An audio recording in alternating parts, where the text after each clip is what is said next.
ẹ kálẹ́ o, ẹ kálẹ́, ẹ kálẹ́. Ẹ̀yin èèyàn wa ẹ kálẹ́, ẹ káàbọ̀ sórí ètò, ẹ kú àbọ̀ sórí ètò ẹ̀yin èèyàn mi. Tóyọ̀sí Betty Odunuga, thank you for joining me. Adeniyi Thomas, thank you, you agree with me 100%. Concerning what, let me know. Joseph Bangale, Tirelola Karina, you are welcome, Ore. Yeah, please kindly join me.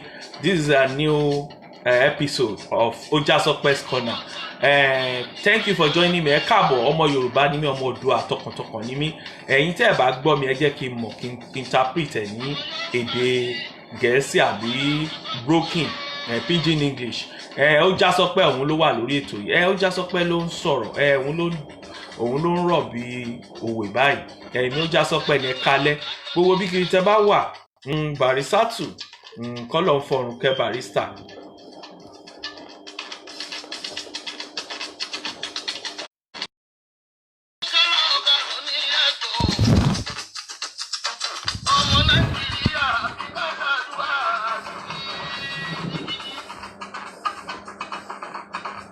Ẹ káàbọ̀ sórí ètò nípa ọ̀rọ̀ Nàìjíríà bó ṣe ń lọ. Mo ní Barrister wọ́n ń sọ̀rọ̀ kan, àwọn ni mò ń gbọ́ ẹ̀, wọ́n náà wọ́n lálàá. Gbogbo nǹkan tó ń ṣẹlẹ̀ pápátá kò ń ṣe lásán o. Ṣé rí ẹ kálẹ́ o, ẹ káàbọ̀ sórí ètò. Gbogbo ẹ̀yin ọmọ Oòduà pápátá lápá, gbogbo ẹ̀yin ọmọ Nàìjíríà tẹ́ fẹ́re fún Nàìjíríà. Ẹ̀yin tẹ́ bá fẹ́re fún Nàìjíríà ni mo sọ. Gbogbo ẹ̀yin tẹ́ bá fẹ́re fún Nàìjíríà, gbogbo ẹ̀yin tẹ́ bá fẹ́re fún ilẹ̀ Oòduà, ẹ bá mi tẹ share, ẹ bá mi tẹ like. Ojasope, ẹ rí pé àrà ọ̀tọ̀ ni mo tún gbà wá lénìí. Kò síbi tí Ojasope ò lè ti sọ̀rọ̀ nítorí pé sọ̀rọ̀sọ̀rọ̀ ni wá, Ọlọ́run má jẹ́ àṣọ̀rọ̀ sọ. Ẹ̀yin sọ̀rọ̀sọ̀rọ̀ gbogbo ẹ̀yin, mo dúpẹ́ lọ́wọ́ yín, mo kí gbogbo yín, mo dúpẹ́ lọ́wọ́ yín fún àjọṣepọ̀ wa. Gbogbo ẹ̀yin lọ́balọ́ba gbẹ̀yìn mi, kí yín káàbọ̀ sórí. Lẹ́ni Ojasope mi, mò ń step down nítorí pé àwọn kan sọ pé rally tí wọ́n ṣe, tí a ṣe, tí kò succeed, wọ́n ní kò wà successful, irọ́ náà pa, ó wà successful. Ojo ni yín, ọmọ Yorùbá ò kì í ṣojo, ẹnu nìkan làwọn ẹlòmíì ní, ṣùgbọ́n àwọn ẹlòmíì ní agbára, wọ́n dẹ̀ dúró. Ṣé àwọn tó bá dúró yẹn dúró tì wọ́n? Gbogbo ìtẹ́ ẹ̀ sọ yẹn ẹ fi ń jẹ́ kí ìrẹ́ máa bá àwọn èèyàn ni. Mo sọ̀rọ̀ kan, mo kí àwọn èèyàn mi nínú ẹ̀yẹn Kòsọ́kọ́ King. Ìyá mi, mo kí wọn nítorí pé àwọn náà takuntakun náà dúró ti àwọn ọmọ Yorùbá ní tilé àti lóko. Wọ́n wá ní kí n kí Ọba Akórèdé Àkámọ́ of Ìtọ́rí land, pé wọ́n kú ọdún, wọ́n kú yèdùn, ẹ̀mí àṣọpọ̀ wọ́n pé 60th ní on the 1st October 1st.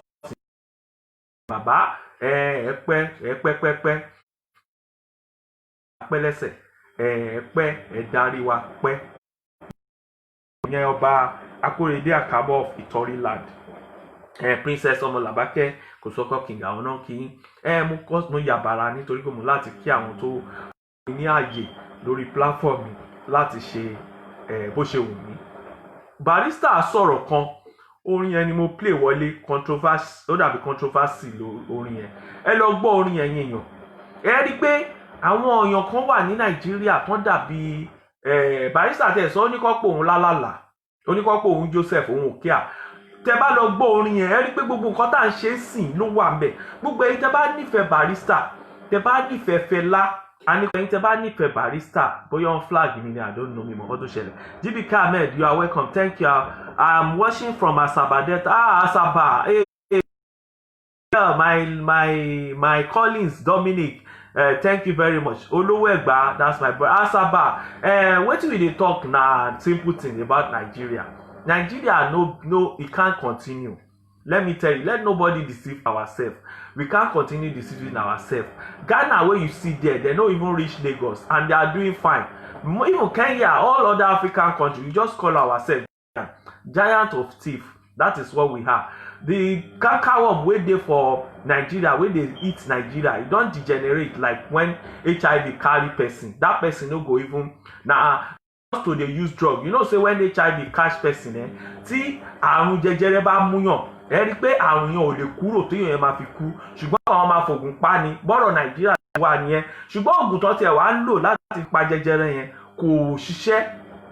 Ṣé mọ̀ pé téèyàn bá ní HIV tó bá ní àrùn jẹjẹrẹ yìí ẹ rí pé tó bá ń lo ògùn fẹ́ lómi ara á máa fresh padà, ẹlòmíì gan ò ní mọ̀ pé ó ní àrùn jẹjẹrẹ. Ṣùgbọ́n ti Nàìjíríà ó ti hàn síta, òun la fi sọ pé ǹjẹ́ kì í ṣe pé ìpínyà ó ti dé, àsìkò ìpínyà táwọn Barrister sọ táwọn Fẹlá sọ ǹjẹ́ kò ti dé fún Nàìjíríà báyìí sìn.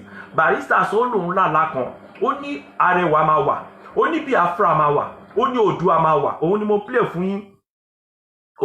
fún yín láìpẹ́ sìn. Nǹkan tó mú kí Barrister sọ ọ̀rọ̀ tó dẹ̀ sọ yìí mi ìmọ̀jú tó ṣe fídíò àti orin, ó ti pẹ́ tí Barrister ti ṣe orin. A ní problem báyìí tí a bá pín Nàìjíríà nítorí àkọọ́lẹ̀ tí ẹ ti wà wípé a máa.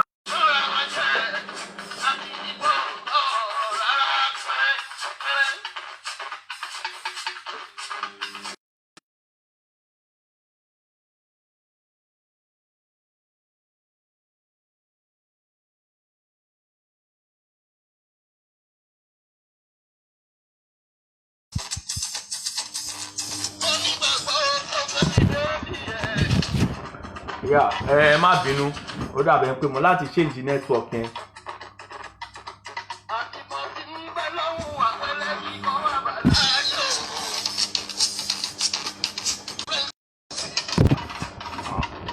Ẹ má bínú o, ó dàbẹ̀ pé kankan ń ṣẹlẹ̀. Ẹgbọ́n àwọn tí Barrister sọ ṣe tó bá yẹ pé bí Nàìjíríà ṣe rí a ní problem o, Ọlọ́run á ràn wá lọ́wọ́, God will help us. What is happening now in Nigeria ni pé the government supposed to call national conference kan wà tẹ́lẹ̀, because ẹ jẹ́ kí n sọ fún yín, the first thing tí fẹ́ sọ ni pé Nigeria need to be separated, wọ́n need láti regionalize, but regionalization yẹn ó ti late, ṣóyẹ yín, regionalization ti late. Nígbà tí ó yẹ ká regionalize ká jẹ́ region ó ti pẹ́, ó ti late. Now ṣé tá bá separate tó ní kálukú bá lọ lọ́tọ̀ọ̀tọ̀, we can still do business together. A lè lọ lọ́tọ̀ọ̀tọ̀ based on agreement. Ṣé understand? A sì máa jọmọ ìyá kan náà. Àwọn European country tó ń lọ lọ́tọ̀ọ̀tọ̀ ẹ wọ́rú Dublin lẹ́yìn sìn, òun àti Britain wọ́n sì jọ ń ṣe pọ̀, wọ́n sì ní àwọn nǹkan kan tó jájọṣepọ̀ lára wọn. Nígbà tí Britain tí UK tó kúrò nínú Europe, àwọn àkọọ́lẹ̀ kan wà, kò síjà kò sí wàhálà. Tá bá ti ṣe referendum, òun ni Barrister sọ yẹn, a máa ṣe national conference, a jókòó, a ṣe referendum. Tí a bá rí pé àwọn ọmọ Yorùbá ọ̀pọ̀ nínú wọn ló ní ká lọ, ẹ rí pé a máa ní ẹja àlọ́. Tó bá jẹ́ pé ọ̀pọ̀ náà ọmọ Ìgbò náà ló sọ pé àwọn fẹ́ lọ, tó bá jẹ́ pé Haúsá ló wá kù, ó mì pé táwọn méjì yẹn bá ti lọ, èèyàn kan yẹn ló máa kù. Àwọn èèyàn ò ní referendum, you understand, because wọn ò lè fipá bá àwọn yòókù gbé, kò yé yín. Amalgamation tó ń sọ yẹn tí Yorùbá tẹnu mọ́ lẹ́yìn ní 2014 wọ́n ti sọ, Yorùbá náà sọ, àwọn Ìgbò sọ, àwọn Niger Delta sọ, wọ́n ní Nàìjíríà ní láti pín pé a ti pín 100 years. Jonathan mo sì máa sọ nípa pé ó ní ìbẹ̀rù Ọlọ́run àti ọgbọ́n, leadership skill tó dáa. Ó pe everybody, ó ní ẹjọ́ ẹ má dá Nàìjíríà, ẹ má dàrú ẹjọ́. Ìgbà yẹn ni regional ló bá ṣiṣẹ́. Ṣé ń gbọ́ nǹkan tó fa àwọn tó náà fẹ́ break ń sìn, àwọn èèyàn mọ ìdí àwọn nǹkan tó ṣẹlẹ̀ o. Nígbà yẹn tí Jonathan wà ń bẹ̀, à ń béèrè fún region no, even gan àwọn ọmọ Ìgbò àti Niger Delta náà àwọn ò dúró regional, because 1914 yẹn amalgamation yẹn fake ni, kò sẹ́ni tó mọ̀ ń pa ẹ̀, òyìnbó kan, because à ń ṣe ìlú kan náà. Ọmọ Yorùbá ní Oòduà ni mo ti wá, Ìgbò wá láti ìlú ẹ̀, àwọn kan náà kàn pawápọ̀ tó sọ pé Nàìjíríà ni wá. Ẹ rí pé èdè wa gan bá ṣe ń ṣe ẹ̀sìn gan kò tálì. Bí tẹ́ bá wo àwọn Muslim tó wà ní South bí tó wà ní east ẹ rí pé ìṣesí wọn yàtọ̀ sáwọn muslim tó wà ní ilẹ̀ òkèèrè lọ́nà ilẹ̀ haúsá lọ́hùn. Nítorí náà ẹ rí bọ́n ṣe ń ṣe tí wàhálà bá ṣẹlẹ̀ ó ní báwa ṣe máa ń handle case wa, tí wàhálà bá ṣẹlẹ̀ lọ́hùn ó ní bọ́n ṣe máa ń ṣe. So àwọn a lot of things differences wà. Again Barrister náà sọ ó ní àwọn kan wà ní àwọn ará ilẹ̀ tí mo sọ yìí wọn ò believe pé àwọn kan wà tó ń exist, àwọn believe pé kan tó wọn bá fẹ́ òun dẹ̀ ló wá ṣẹlẹ̀ sìn.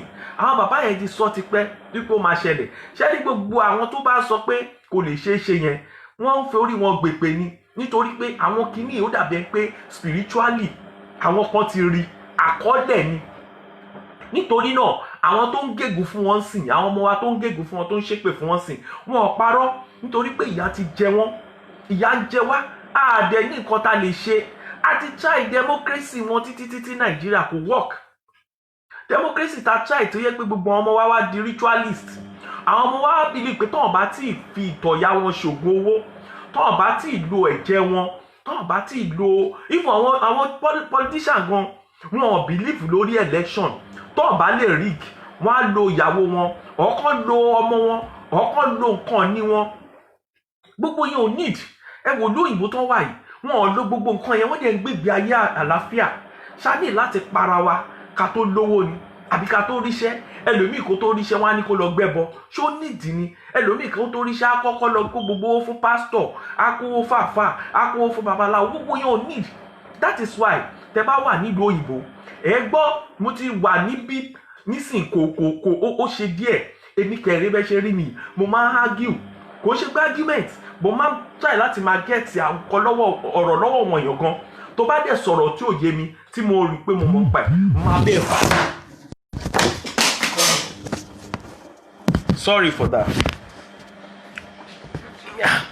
Máa bẹ́ẹ̀ fà á délẹ̀ yín máa bẹ́ẹ̀ fà á délẹ̀ máa bẹ́ẹ̀ ná tán bí owó ni mo bá àwọn òyìnbó gan fà á. Ẹ wò nǹkan tí mo bá àwọn òyìnbó fà, àwọn òyìnbó ń sọ fún mi pé ṣọ́ọ̀ṣì tá à ń lọ yẹn pé kí la lọ́ mú bẹ̀, mo ná lọ́hún wà bẹ̀, wọ́n ní ta lọ lọ́hún pé kí lọ́lọ́hún ṣe fáwọn, wọ́n ní wọ́n ètò ẹ̀kọ́ tọ̀wọ́n ń jẹ nílùú táwọn wà yìí pé ṣé ọlọ́run ló fáwọn ní free education, ṣé NHIS òyìnbó mi akọ̀dédé á lọ sókè á lọ fò. Kí ni ìdí tó fi fò? Ó bìlì pé tóun bá fò tóun bá ṣubú láàárín ìṣẹ́jú kan àwọn tó máa gbóhùn tóun máa tọ́jú òun wà bẹ̀. Ṣé understand? Àwọn nǹkan yẹn ò sí ní Nàìjíríà. Mo rí accident kan ní orí internet.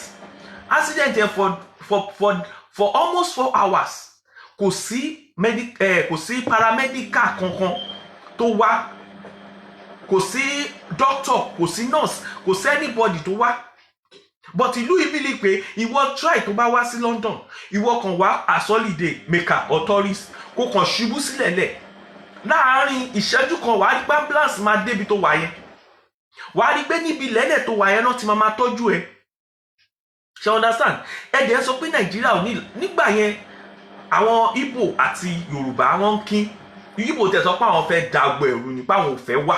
Jonathan dẹ̀ ló wà bẹ́ẹ̀ gbà yẹn kò ń ṣe Buhari o, torí àwọn tí ò mọ̀kànmọ̀kàn wá nítorí pé Buhari ló wà bẹ́ẹ̀ làwọn kan ṣe. Ó ti wà tẹ́lẹ̀ wọ́n ti wọ́ọ̀nù Jonathan kan tó wáyé pé Jonathan tó wáyé pé second time Jonathan ni àwọn problem ìṣẹ̀lẹ̀ ni Jonathan gan ni ò bá ní problem jù. Ọlọ́run ló fi lílọ yẹn Ọlọ́run ló fi bo Jonathan láṣìírí nítorí pé wọ́n ti sọ fún Jonathan ní 2013 nígbà tí wọ́n pààyàn wọ́n sọ fún ní UK bíi náà ni wọ́n ti sọ fún ní Nàìjíríà sí wípé tí kìíní bá continue Nàìjíríà máa dàrú ni. Náà nígbà tó continue àwọn Igbo náà fẹ́ lọ wọ́n ti ń dúró de 100 years yẹn 100 years yẹn pé Jonathan ò bá wọn já pátá o torí ẹ̀yin tẹ́ ẹ̀ mọ̀ kankan ẹ̀ mọ̀ pé ó yẹ kí Nàìjíríà ti pín báyìí. Ṣé ní gbogbo ìta ń ṣe ń sìn tí Nàìjíríà ò pín àfìyà ń jẹra wa ni nígbà tá a bá kú tán tọ́ta wa bá kú tán àwọn ọmọ wa tí yà jẹ wọn tán tí wọn ò rí kan ṣe tí àwọn olówó tọrọ pọ̀ wọn lówó táwọn ọmọ tálíkà bẹ̀rẹ̀ sí ní wọlé tó bẹ̀rẹ̀ sí ní fáyà wọn tó bẹ̀rẹ̀ sí ní jí nǹkan wọn tó bẹ̀rẹ̀ sí ní bagbo kan ọ̀rọ̀ tán ní ẹ̀wọ̀n rò pé wọ́n ní ọ̀rọ̀ sìn ẹlòmíì ló ń display kan tó nínú ilé kò mọ̀ pé ó léwu gan níbi tẹ́lòmíì ò tí ì jẹun ìwọ ń display gold tó rà ní Italy gold tó rà ní àwọn nǹkan tó rà tó fi tolé mílíọ̀n báyìí ni mo rà kíní kan ibi tẹ́lòmíì ò tí ì jẹun ibi tí wọ́n ti rówó wàá sọ fún ọmọ ẹ̀kúnnù yẹn. so àwọn nǹkan tí àwọn problem ta ní òun gangan ni ẹ̀ ń rí ìsìn. Now Nigeria need to be separated or regionalized. Why ti regionalization yẹn ò ṣe work mọ́ táwọn èèyàn ò fi dúró lórí regionalization mò ń sọ fún yẹn. Àwọn èèyàn fẹ́ regional gbà yẹn gbà tí Jonathan bẹ̀ wọ́n pé John tó rọ lọ́hùn as a leader ó pè wọ́n ní olórí máa ń pèèyàn ní ṣé àwọn ọmọ tí wọ́n bí tó bá ń jà tó ń kí ṣé kì í ṣe pé o máa pe family meeting ni láti solve problem tí o máa sọ pé ẹ̀yin ọmọ yìí orí yìí ti dàrú ẹ kó rànú lọ àbó máa lọ fọlọ́pàá mọ́ ọmọ ẹ pé kọ́ lọ ti gbogbo ọmọ lé ìwádìí sùn ó ò lè sùn ikọ́ tó ń ṣẹlẹ̀ Nàìjíríà ni àwọn olórí tẹnísìn mò ń sọ fún yín wọ́n sick àwọn olórí tẹnísìn wọ́n sick ifun títí lọ bá kánsẹ́lọ̀ gbogbo àwọn kánsẹ́lọ̀ àti chairman àti kọmíṣánná ìwọ tó bá jẹ́ mo dúpẹ́ ṣẹ́rí ó ní máa kan Abdul Fattah àbí nǹkan kan ó wà ní Lagos State kọmíṣánná ni òun ló máa èèyàn ńlá gidi ni àfà gidi àfà ńlá ni ó dìídì sọ pé bí nǹkan ṣe rí yóò tẹ́ wọn lọ́rùn mi tí ìrírú ọmọ Yorùbá náà bẹ́ẹ̀ rí mo ti gbọ́ o mo ti gbọ́ kan rí o mo ti gbọ́ àwọn kọ̀ọ̀kan exceptional tó yẹ pé mo rí èèyàn kan tí mo bá sọ̀rọ̀ London bí tó dìídì kówó ẹ̀ tó lọ ṣe òṣèlú Nàìjíríà ó dẹ̀ jẹ́ chairman local government ó dẹ̀ yàgbà tí wọ́n bẹ̀rẹ̀ sí ní wàhálà ẹ̀ tó rí pé nǹkan tóun bá dé fún kọ́rì ó dẹ̀ resign ó dẹ̀ padà wá jókòó ìlú yìí tó wà yìí kò ní nǹkan kan o ẹ̀ tá à ń sọ yóò ní nǹkan kan o ó kàn ra jókòó ó dẹ̀ ra ń tọ́jú ààrẹ ó gbà tọ́jú ó dẹ̀ darúgbó lọ bẹ́ẹ̀ ṣùgbọ́n ní Nàìjíríà ibẹ̀ náà máa fẹ́ kú sí wọ́n máa fẹ́ ba ayé àwọn èèyàn jẹ nítorí owó tán máa jẹ́ ń bẹ̀ mo mọ̀ pé kò sẹ́ni tí ò láìkó owó ìtẹ́lọ́rùn ló yẹ kí ká ní onílé ìwọ náà ló fẹ́ nílé sí Dubai ìwọ ló fẹ́ nílé sí Amẹ́ríkà ènìyàn kan dẹ̀ ń sùn nínú ìgbẹ́ èèyàn kan sùn nínú ìgbẹ́ èèyàn kan sùn lórí omi ẹ̀yin tẹ́jẹ̀ wà ní àárín ibẹ̀ yẹn tẹ́ ẹ sùn nínú ìgbẹ́ yìí náà ẹ̀yin náà wọ́n máa jà fún yín pé àwọn kan bà ti yín jẹ́ lẹ́yìn ṣe sùn nínú ìgbẹ́ kò yẹ kọ́mọ Nàìjíríà kankan máa sùn nínú ìgbẹ́ kò yẹ kọ́mọ Nàìjíríà kankan máa sùn lórí omi kò yẹ kọ́mọ Nàìjíríà kankan máa sùn lábẹ́ bridge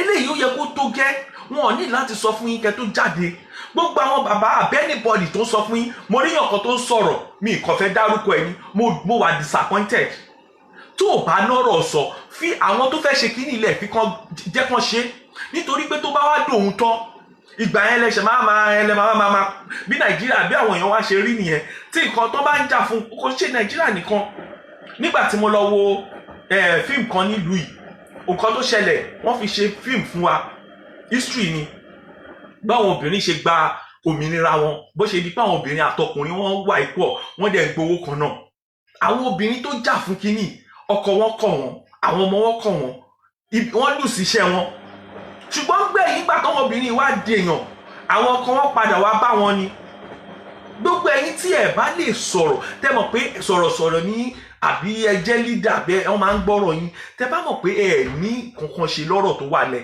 ẹ má sọ̀rọ̀ má lọ gbé sórí nǹkan tó sọ ìwọ tó sọ̀rọ̀ yẹn nǹkan tó sọ wọ́n dúró díẹ̀ wọ́n wà dúró díẹ̀ wájú o ìwọ ń sọ pé ṣé bọ́n ṣe ń gba òmìnira nìyẹn ṣé bá wàá lù yìí àdẹ̀ka history báwo náà ṣe ń gba òmìnira tẹ́ ẹ bá jagun ẹ ṣe referendum tẹ́ ẹ bá ṣe referendum ẹ ṣe national conference nígbà tí à ń sọ̀rọ̀ regionalization wọ́n ṣe national conference ìlú ilẹ̀ wà ibo lẹ wà nígbà tó ń ṣe national conference where are you people nígbà tó ń ṣe national conference ìlú ibo lẹ wà ṣàlùsà ibo lẹ wà nígbà tó ń ṣe national conference síbì kankan nígbà tó ń ṣe national conference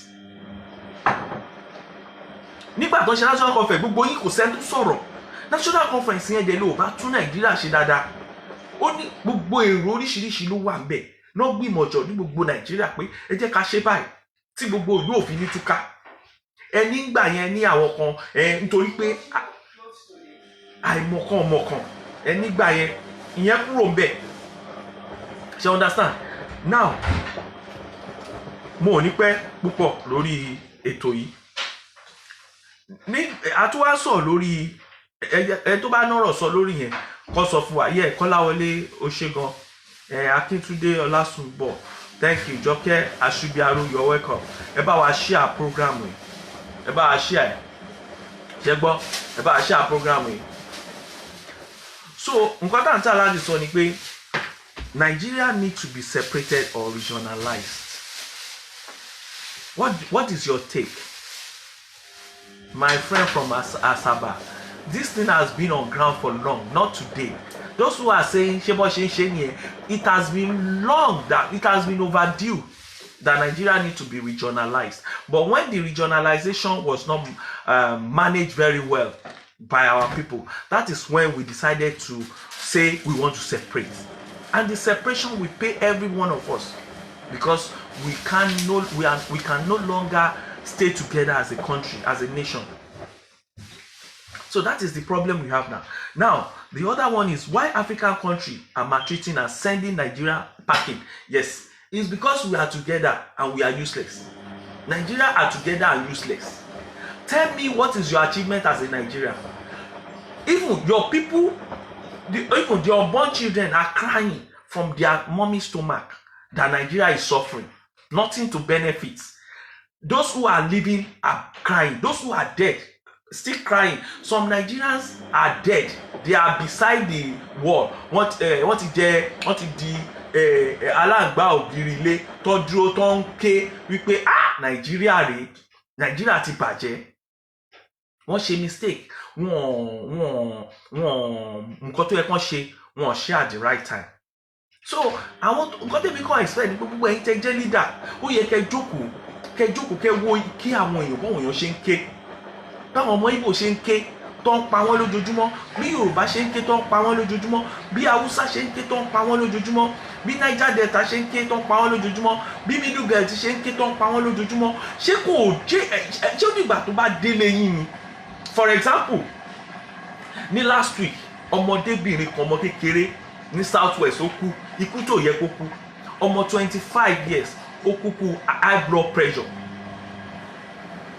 Nígbà tí ò séèyàn kankan tó monitor, everybody kàn ṣe ètò wọn ni wọ́n fẹ́ mọ̀ bóyá o gbádùn, bóyá o sick o. Doctor kan tó bá ti administer oògùn, kò sẹ́ tó monitor pé bóyá ẹni gbádùn. Like irú ìlú yìí sìn, tó bá sick, ó ti wà nínú system wọn, wọ́n máa ní ṣọ́ọ̀bù, wọ́n pè ẹ́, wọ́n wá ẹ kó wá gba, wọ́n á dẹ̀ advice ẹ dáadáa. Ẹ wọ́n ọmọ yẹn, wọ́n gbé dé hospital. Nígbà tó gbọ́ ọmọdé hospital, wọ́n ní kò sí bed. Ẹ jẹ́ mọ̀ position tọmọ yìí wà, pọmọ yìí need emergency. Kò ṣe pé wọ́n lówó, ẹ tún wá ní private hospital kan wà nù hospital yìí, hospital ìjọba ni o, wọ́n ní private kan wà bẹ̀. Àwọn people yìí tún kó $500,000 lẹ̀. Ẹ tún ní kò sí neurology, kò sí consultant. Ẹni ó di Monday títí ọmọ yìí fi kú. Tó bá jẹ́ ìlú yìí ni kò ní kú. Tẹ́ bá rí bó ṣe ń káwọn tó wà nù ìlara, nǹkan tó ṣẹlẹ̀ yẹn bí pé kọ́kàn débẹ̀, kọ́kàn gbé ọmọ yẹn kì kó dẹ̀ dé London. Ṣé ìlú nìyẹn? Ẹ wá ní kan dúró. Now, nǹkan tó fà á, gbogbo nǹkan táwọn Ghana rí nìyẹn. Ghana ò lẹ́nu. Ní 10 years ago, Ghana wọn bí dá 10 years ni mo tẹ̀ ṣe ń sọ yìí tí nǹkan ti le, kò lè sọ pé Nàìjíríà báwọn tiẹ̀ ṣe jẹ́. South Africa gan ò lè sọ pé Nàìjíríà báwọn tiẹ̀ ṣe jẹ́. Mo rántí gbà yẹn, gbogbo àwọn doctors wa, gbogbo àwọn professors wa, àwọn èèyàn ńláńlá tó kàwé pápátá, a máa ń yá wọn every year. Ó wà ní federal government máa ń yá wọn lò káàkiri all over the world ni. Tí wọ́n máa mú ẹlòmíì lẹ́ pé àfẹ́kù bá wa máa ṣe lú wa. Likewise, nígbà tí about 20 years ago, tí àwọn Nigeria ní problem pẹ̀lú àwọn military, àwọn lecturer wa tán sanwó fún ọ, most of them ló lọ sí Ghana, most of them ló lọ sí South Africa tá à ń sọ yìí. Àwọn náà lọ nígbà yẹn, àwọn míì kan ta àwọn lecturer wa míì wọ́n ta èso láti survive, because o lè dé ìlú èèyàn kó tó wọ system, ó máa ṣe oríṣiríṣi. Mo mọ àwọn doctor tó wọ bí tán wá ń káṣọ, tán wá ń ṣe iṣẹ́ odd job kó tó di pé wọ́n ráyè wọ medicine. O kàn lè dé ìlú onílù kó rò pé ó máa dédé bó ṣe easy kan yẹn. So o lè dé ìlú onílù kó, gbogbo ẹ̀yin tẹ́ ẹ̀ tí travel rí, o lè dé ìlú onílù kó rò pé bóyá ó máa easy fún ẹ bẹ́ẹ̀ o. Àfi tó yẹ pé èèyàn ẹ, bóyá ìyàwó ẹ àbí bàbá ẹ wà lú yẹn, ó ti ṣe gbogbo ìwé fún ẹ láti wọ ìlú yẹn wípé ìwọ náà máa nẹ́tọ̀ọ́ sí gbogbo nǹkan tíyàn bá ní. Tó bá jẹ́ pé o kàn gba visitation àbó lọ kàwé, o kàn dé ìlú yẹn ni, ó máa le gan díẹ̀ o. Ó máa le gan díẹ̀ o, ó máa ní láti ní sùúrù o, ó máa le gan. Ó má rò pé bó ṣe rí nìyẹn. Ní South Africa nígbà yẹn, mo rántí àwọn doctors wa tó lọ, àwọn lecturer, mo rí documentary pé àwọn lecturer wa kan ta ọsàn, wọ́n ń ta èso ní South Africa nígbà yẹn, nígbà táwọn military tí gbogbo ẹ̀ gbóná jọjọjọjọ nígbà yẹn.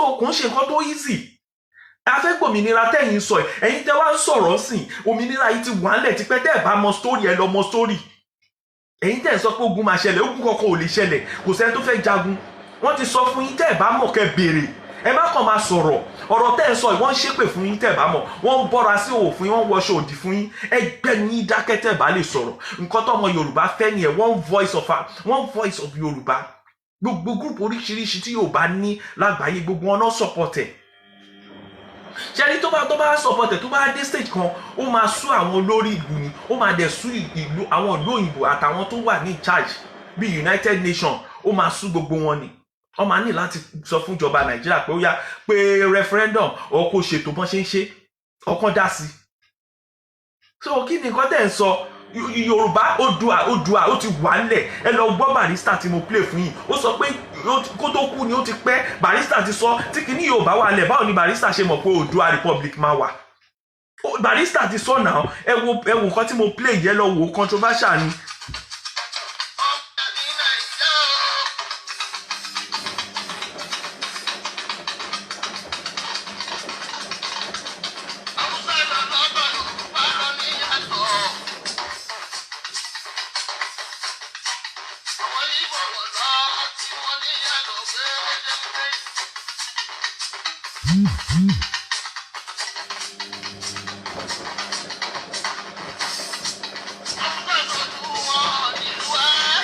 Haúsá sọ̀lù wọn nílùú Arẹwà ẹ máa gbọ́.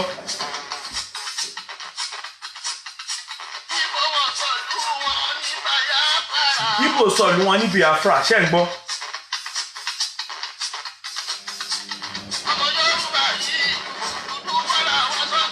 ṣe gbọ́ Yorùbá Odùduwà nìyẹn ṣe ti gbọ́ fídíò tí mò ń play rè.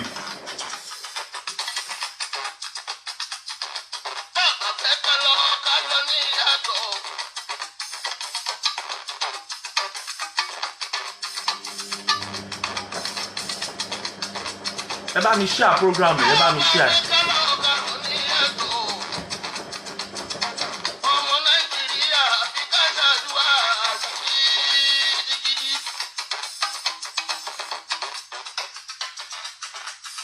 Barrister ti sọ àwọn Awólọ́wọ̀ náà nǹkan tó ń jà títí nìyẹn wípé ká tiẹ̀ ní in fact a wò pé bóyá one nation lè ṣẹlẹ̀ one nation ò lè ṣẹlẹ̀ ṣe rí àkànwọ́n máa kú ni thousands ń kú wàá rí president ṣẹlẹ̀ mọ́tò wọ mi 30 kú lẹ́ẹ̀kan náà láì jẹ́ pé ogun ṣẹlẹ̀ tó bá ka gbogbo èèyàn tó kú lọ́dún yìí lásán láì sí ogun kí nìkan tẹ́ wá ń sọ kí nìkan tá à ń fà kí nìkan tá à ń fà Jọkẹ́ Aṣúbíaró thank you very much kò sí nǹkan kan tó jẹ́ wọn Nàìjíríà ó ṣe gan ìyá mi ìyá ti ń jẹyàn tẹ́yìn tẹ́ wà Nàìjíríà àwọn tó wà Nàìjíríà mọ̀ inú mi dùn gan mo dúpẹ́ lọ́wọ́ gbogbo ẹ̀yin tẹ́ ṣètò rally first yẹn Ọlọ́run á wà pẹ̀lú yín nígbà tí iṣu tẹ́ ẹ̀ ń ṣe tó bá jiná wọn ní wẹ́ẹ̀nì kọ̀ọ̀kan tí gbogbo ẹ̀yin ọmọ Yorùbá pátápátá mo gbàdúrà fún yín pátápátá ní tilé tó kó tẹ́ ẹ náwó tẹ́ ẹ nọ́ra àwọn èèyàn try o ṣẹlẹ̀ tó bá fẹ́ bàṣẹ yín jẹ iṣẹ́ ẹ̀ máa bàjẹ́ ni nítorí pé àwọn ọmọ Yorùbá try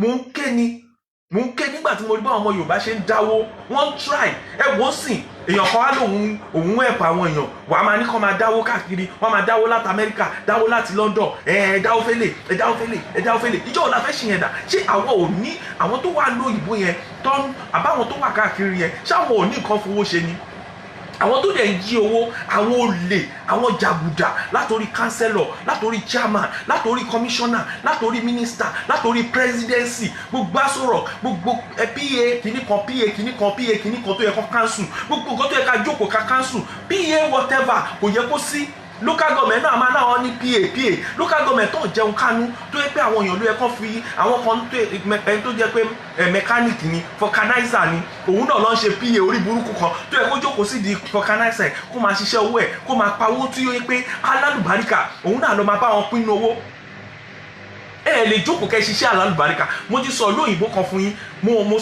mo sọ ìlú yẹn bíi bóyá Switzerland àbí bìkan àbí ó dàbí Switzerland àbí bìkan ni mo sọ fún yín pé nílùú yẹn tó bá fún èèyàn kan nílé ọkàn fún ní just studio flat náà fún honourable kan tó bá fún honourable yẹn ìyàwó ìgbúdọ̀ súnbẹ̀ ọmọ ìgbúdọ̀ súnbẹ̀ tọ́mọ ẹ bá máa súnbẹ̀ ó máa sanwó bẹ̀ ni wọ́n bá fọ abọ́ fún ara ẹ̀ ló máa kó tì mọ́tò tó ń lò àjọlò ní mọ́tò kò ṣe pé máa gbé jíìpù gbogbo jíìpù tẹ́ ẹ̀ ń rà fún wọn yẹn tó dẹ̀ láì sọ pé inú yẹn ò ń ṣèlú mọ́ ẹ má tanra yín ẹ má para yín kò tẹ̀ ṣe pé ẹ má tanra ẹ má para yín ẹ ti para yín nàìjíríà ti pa yín tán ààbọ̀ ara ni many people wà ọmọ tó kú yẹn kò mọ̀ pé blood pressure òun ti dé 300 imagine ọmọ 25 years kí blood pressure ẹ̀ dé 300 àfìgbà tọmọ yẹn kú chartered accountant ni ògo òdílé ni ọmọ tó kú tó yẹ pé bọ́mọ yẹn ṣe kú tọ́wọn àgbààgbà léèyàn ò bá ṣọ́ra wọn máa kú ni. kí nìkan tẹ̀ ń ṣe eléwé odò bàbá mi ẹ ṣe sà ẹ̀yin náà eléwé odò ẹ sọ̀rọ̀ gbogbo tẹ̀ ń ṣe yẹn ẹ má kò lè láàsì ẹ̀yin náà náwó ẹ̀ nọ́ra wọn rí bẹ́ẹ̀ ṣe ń ṣe ẹ̀ ń wọ ọdún lọ ẹ̀ ń wọ ibì kan lọ àwọn kánsẹ́lọ̀ kan dẹ̀ wá gbogbo ibi tẹ̀ ń wọ̀ yẹn wọ́n ń gba mílíọ̀n rìsíìtì ibi tó ń sùn sí wọ́n yíṣù rìsíìtì ibi tó ń sùn sí wọ́n yíṣù rìsíìtì ibi tó ń sùn sí ẹ lọ wo kánsẹ́lọ̀ yín gbogbo rìsíìtì tó ń yíṣù àwọn fake rìsíìtì níbi tó ń sùn sí London tó ń lọ wọ́n kọ rìsíìtì ẹ̀ wọ́n kọ tíkẹ́ẹ̀tì ẹ̀ wọ́n ń gbowó àwọn tó dẹ̀ wá London tó wá ń ṣaṣẹ́wó wọ́n wá náwó faláṣẹ́wó ni wọ́n wá gbé obìnrin ni nítorí pé àwọn Haúsá tẹ̀yìn wá tún sọ yẹn wọ́n wá gbóbìnrin London ni wọ́n rí pé wọ́n lè ṣòṣì yẹn lọ́dọ̀ wọn gbogbo owó wa òun náà fi ń ṣe gbogbo kinní yẹn ẹ̀yin wá jókòó èèyàn nínú tẹ ń bí mi gbogbo ẹ̀yin mídíà tí ẹ̀yin tẹ wà Nàìjíríà tí ẹ̀ ń sọ pé ṣé torí pé ẹ̀yin réyàn dáwó fún yín ẹni ṣé bọ́ yín bẹ̀rẹ̀ ní torí pé wọ́n dáwó fún yín tó bá dé stage kan ẹ jẹ́ kí n sọ fún yín ọpẹ́lọpẹ́ Ọbásanjọ́ íńtánẹ́ẹ̀tì tó wà tí ò bá sí íńtánẹ́ẹ̀tì gbogbo yín ẹ̀ bá ti jẹra yín ṣebí torí pé íńtánẹ́ẹ̀tì ni ẹ̀jẹ̀ ìgbà mi o kíndìnrín mi dàrú o kíní kan ṣe mí o mo síkì o wọ́n dáwó fún yín ni gbogbo àwọn tó ń dáwó fún yín ẹ má jẹ́ kí n tọ̀ yín àwọn ẹlòmíì fi gba star ni àwọn ẹlòmíì fi gba àràwọ̀ ni gbogbo ẹ̀yin tó dáwó fún náà dà lẹ́yìn most of you tó máa padà rí yín kò sí nǹkan kan mọ owó tó ń dá fún yín ẹ̀yin tẹ́ tún gbowó náà ẹ̀yin tẹ́ ń gbá wọn gbowó gan tẹ́ ń rí inú mọ owó tó ń dá fún yín ẹ rò pé ó easy láti jẹ́ kíyàn ṣiṣẹ́ kó wá máa dáwó fún yín lójoojúmọ́ kó máa dáwó kó máa ra mọ́tò fún yín kó máa ra ọgbẹ́ fún yín ìjọba tó wọ wá wà lọ́wọ́ ẹ̀ àwọn òyìnbó wọ́n jẹ́ ká mọ̀ pé táàsì national insurance owó tẹ̀ ń dá fúnjọba VAT owó yẹn ló yẹ kán dá padà fún yín tẹ bá darúgbó owó tẹ ti dá ti pẹ́ wọ́n máa dákun sẹ́gbẹ̀ẹ́ tẹ máa jẹ tẹ máa fi darúgbó tẹ máa fi wọ mọ́tò tẹ máa fi darúgbó nǹkan tó wà fún yẹn gbogbo àwọn agbèrò yín gbogbo àwọn agbèrò tẹ́yìn support tẹ́ ló ń bá tẹ́ ń gbowó lọ́wọ́ ẹ̀ mọ̀ pàwọ́ orí yín lẹ̀ ń jẹ ni agbèrò lẹ́tọ̀ọ́ láti máa gba owó táàsì náà ń gbà kágbèrò bá dẹ̀ gba 60 million yẹn ó yẹ kí wọ́n dá 60 million yẹn kán fi tún gbogbo gáràjì ṣe ni kán fi tún gbogbo ọjà ṣe ni kò ń ṣe pé kán máa mówó yẹn kán máa lọ fún kán máa lọ náà ṣe patí wọ́n lọ lóyìnbó wọ́n rán ọmọ wọn lọ sí Amẹ́ríkà wọ́n ṣe gbogbo kíní yẹn ó máa lẹ́yìn ẹ̀yin tẹ́ ẹ̀ dẹ̀ wá díẹ̀ ó bẹ́tà kẹ́ stop ẹ̀ nǹkan tí a mọ̀ pé kò sí nǹkan tó agbèrò lè wà union ni wọ́n ń pè wọ́n what they are supposed to be doing ni pé whatever collection the government is collecting kó máa fún union ní salary pé union represent ìjọba ń bẹ̀ yẹn kò ṣe pé kí union máa gba owó tó yẹ kí ìjọba máa gbà inú yín dẹ̀ ń dùn ẹ̀ ń jó tẹ̀lé wọn lẹ́yìn ẹ̀ ń fi wọ́n ṣe lé ẹ̀ ń fi wọ́n ṣe tọ̀hún ẹ̀ jẹ́jẹ́ kẹ́ rorí yín kẹ́ jókòó kẹ́ rorí yín náà èmi yìí tí bá fẹ́ jẹ́ olóṣèlú ni tí bá jẹ́ useless person ni màmá wà náà àwọn olóṣèlú máa tẹ̀lé wọn ò níṣẹ́ dókítà tó ń ṣòṣèlú ò ní kò lọ́fíìsì mọ́ lọ́ọ̀yà ò lọ́fíìsì mọ́ lọ́ọ̀yà tó bá yìn ṣòṣèlú tó bá lọ́fíìsì ó gba millions ló ń gbà náà fi ń ṣe gbogbo ẹ̀wọ̀n wọn lọ́ọ̀yà yẹn sìn ní Nàìjíríà kọ́ tí Nàìjíríà ò ṣe lè dá mọ́ nìyẹn lọ́ọ̀yà ò níṣẹ́ mẹ̀kúnnù mélòó ló fún lọ́ọ̀yà ń ṣẹ́ owó tí lọ́ọ̀yà bá gbà lọ́wọ́ mẹ̀kúnnù wọ́n gbá wọn ni wọn ò ní ṣiṣẹ́ yẹn àwọn politician ló ń gba bílíọ̀n lọ́wọ́ ẹ̀ bílíọ̀n tó yẹ kó máa wá kó máa fi tún òun làwọn lọ́ọ̀yà ń gbà torí ẹ̀ ní lọ́ọ̀yà tó yẹ kó jà fún yín gbogbo nǹkan tá à ń jà lẹ́yìn yìí tá à ń sọ pé kíni àwọn lọ́ọ̀yà ló yẹ kó fáìlì fún wa àwọn lọ́ọ̀yà ló yẹ kó dúró láyé àtijọ́ tó bá ń jà fómìnira àwọn lọ́ọ̀yà ló máa ń ṣe nítorí ọmọ òfin bọ̀ lọ́ọ̀yà Nàìjíríà ò lè ṣe nítorí pé àwọn lọ́ọ̀yà Nàìjíríà ebi pa wọ́n àwọn nǹkan tó yẹ kán jẹ àwọn nǹkan tó yẹ kán ṣe wọn ò ṣe so àwọn tí abára ọmọ Yorùbá mo gbọ́ pé aṣáájú Bọ́lá Ahmed Tinubu àwọn èèyàn sọ pé wọn ò dá sọ̀rọ̀ Yorùbá inú wọn yóò dùn sí wọn. Ẹ má jẹ́ kí n tọ̀ yín, máa ń sọ, mo dẹ̀ máa ń sọ fún àwọn tó mọ̀ wọn. Ìkan náà tó mọ̀ wọn tó ń ṣiṣẹ́ fún wọn pè mí, wọ́n ní àwọn tí ń ṣiṣẹ́ lórí ẹ̀. Mo wá lókè ẹ̀ ń ṣiṣẹ́ lórí ẹ̀, good.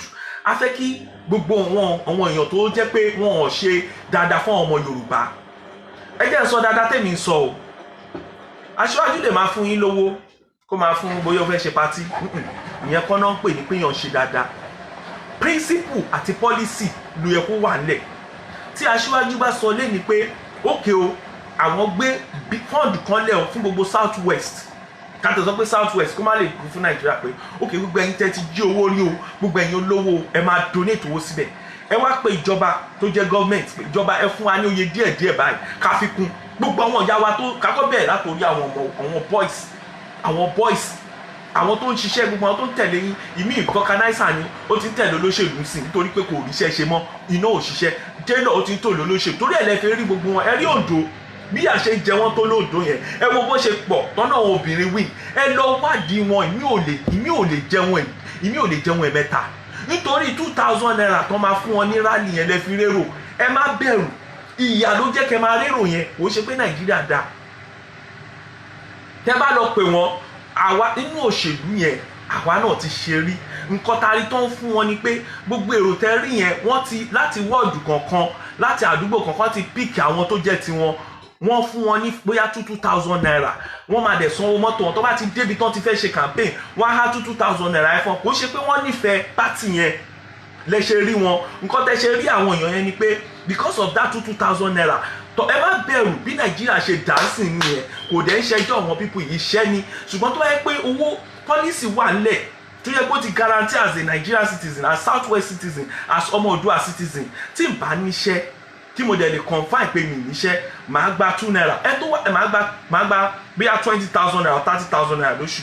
Ṣùgbọ́n tó ń ríṣẹ́ á máa rí bíi 200,000 or 100,000. So ìwọ tó bá gba 20,000, iṣẹ́ ayé ẹ̀ ti bàjẹ́ nítorí pé tó bá mọ̀ pé o lè ríṣẹ́, wàá fi 20,000 wọn yẹn lẹ̀, wàá lọ máa ṣiṣẹ́ tó máa fi rí bí 100,000 tó máa lè tó wọn náà máa fi dúró láwùjọ. Ṣé understand? Wàá lọ gbà tó wọn náà máa fi dúró láwùjọ. Kí ni nǹkan tá à ń sọ yìí? Àtọ́ bá ní wọ́n fẹ́ ṣe pọ́lísì kan fẹ́ fún èèyàn lówó Nàìjíríà, èyí náà lè máa sọ pé ẹ̀ tó bá fún wọn lówó wọn máa bàjẹ́. Kí ló ń bàjẹ́? Tí o bá ń fún àwọn èèyàn lówó revolving ni, tó bá fún wọn lówó, ibù kan fi owó yẹn mú gbó, jẹ́ n sọ fún ẹ, kan fi owó yẹn mú gbó. Igbó tẹ̀yìn tún sọ yẹn, ibi tó yẹ yín, igbó tẹ̀yìn sọ yẹn kò ń ṣe nǹkan tó dáa. Ṣùgbọ́n tí wọ́n bá tiẹ̀ mú gbó, ibù kan má mú gbó, ibù kan kọ́ lọ fi gbá láṣẹ́wó. Táláṣẹ́wó bá gbowó yẹn ó máa kó lọ báǹkì ni. Báǹkì á lóhun rere. Àwọn tó ń ta bíà, tó bá fi mu bíà, ẹ tó ń ta bíà á ṣòwò á jèrè ni. Tó bá dẹ̀ kó lọ ṣọ́ọ̀ṣì, pásítọ̀ náà á ṣòwò á jèrè ni. Ó máa kó padà sí báǹkì ni. Ẹkọ́nọ́mì máa boost ni. Kò ń ṣe owó tó wọn máa kó lọ sílùú òyìnbó. Jẹ́ n sọ fún owó tó bá ti kó wá sí London bí wọn ò lè rérè bẹ́ẹ̀ láíláí. Kò sérè àfi owó tí ìjọba Nàìjíríà bá kọ́. Àwọn ìlú kan wà wọ́n kọ́lé sí ìlú London tàwa yìí. Àwọn bíi àwọn Arab country yẹn, wọ́n ní ìdí kọ́lé ni. Ilé yẹn wọ́n fi ń rent, owó yẹn wọ́n kó padà lọ sílùú wọn. Wọ́n invest ẹ̀ ni. Àwọn tí wọ́n kọ́lé síbi ilé yẹn kan wà bẹ́ẹ̀. Nígbà kan gba aláṣẹ wà bẹ́ẹ̀.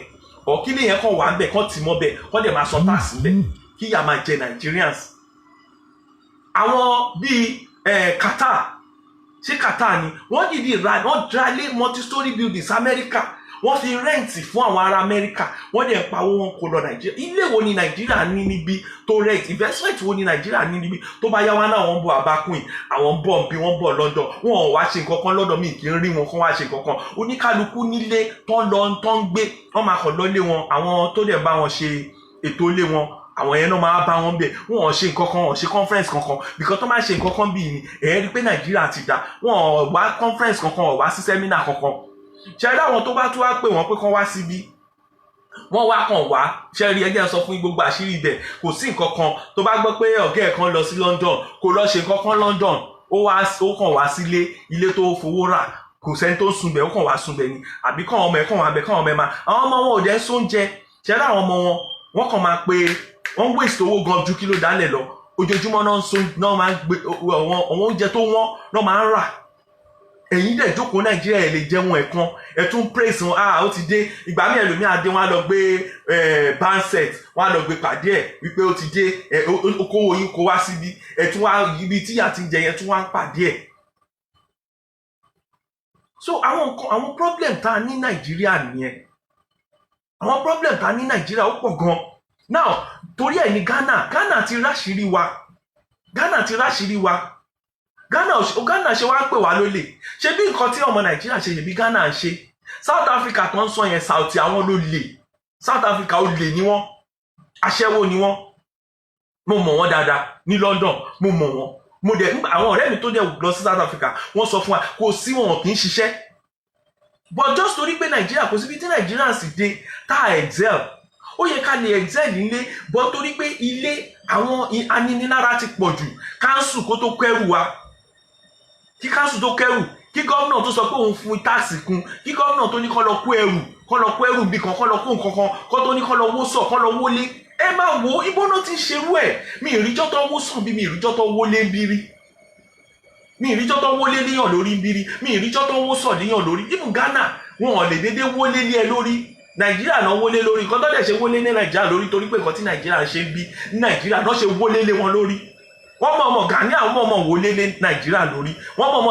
wọlé lé ìjọba Nàìjíríà lórí torí pé nǹkan tí ìjọba Nàìjíríà náà ń ṣe fún wọn Nàìjíríà wọ́n ní àwọn náà máa ṣe fún yín wọ́n ti mọ àṣírí yín Ghana wá sọ pé kẹ́ máa lọ Ghana wá ní kẹ́ máa san $1 million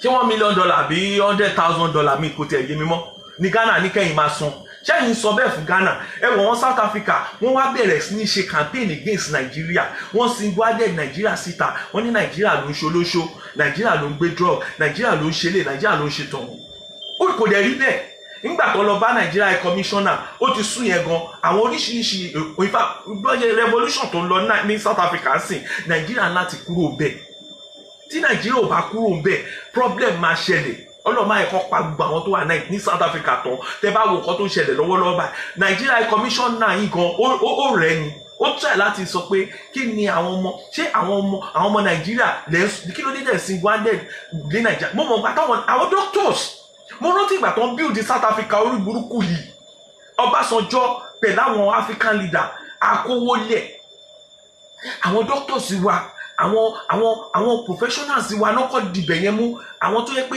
wọ́n ṣòwò gidi ó wá di pé àwọn ọmọ wa lówó tán kò dẹ̀ sí ìfún ìlú yìí Amẹ́ríkà àwọn ọmọ Nàìjíríà náà excel jù níwèé ní gbogbo nǹkan àwa ní ṣọ́ọ̀bù tẹ bá dé pẹ́kàn àwa ni tẹ bá dé woolish àwa ni bí ẹgbẹ́ Nàìjíríà ni wọ́n heavy wa bọ̀ wọn ní church nítorí ìlú tàwa ìlú multicultural ìlú ni o ò lè London o ò lè fọwọ́ halẹ̀ fẹ́ anybody irú ìtọ́ ṣe South Africa yẹn wọn ò bí South Africa ṣe South Africa mélòó lẹ́rìn London àwọn dà wọ́n wà London ọ̀bọ̀ wọn ò lè ṣiṣẹ́ báwa ṣe ń ṣiṣẹ́ náà South Africa bó lẹ́ ti rí wọn lè rí wọn kò dẹ̀ ń ṣẹ́jọ́ wọ́n wà láwọn ìlú kan just because they are lazy but Nigeria lówó lọ́wọ́ á ṣiṣẹ́ ṣóye yín well me blame ẹni tó lówó ní lóyìnbó tó gbádùn owó ẹ̀ because anytime anybody lè kú most Nigerians wọ́n sick at the end of the day níbi ìtàn kú wọ́n wà lọ hospital rẹpẹtẹ so tó bá lówó flex but èmi believe pé tó bá lówó yẹn tó bá fi ràn wọ́n yàn lọ́wọ́ tó dáná you understand so that's the problem we are having in Nigeria